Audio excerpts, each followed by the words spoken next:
నిన్ను పగపట్టువారు అవమానభరితులగుదురు. యోబు 8వ అధ్యాయము 21వ వచనము.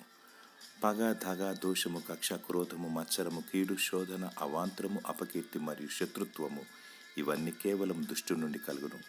నీపై శత్రువులను తయారు చేసి గలిబిలిని రేపి అసమాధానాన్ని కలగజేసి కృంగజేసి అనారోగ్యమునకు గురి చేసి నిన్ను పతనము చేయాలని సాతానుని యొక్క కుయుక్తి.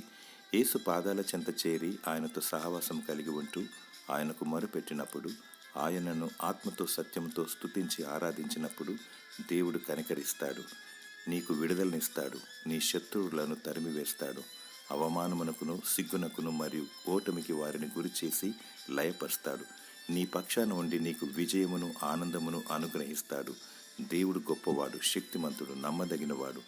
ఈ లోకంతో స్నేహము చేయక, మనుషులను నమ్ముకొనక దేవుని నమ్ముకొనుము.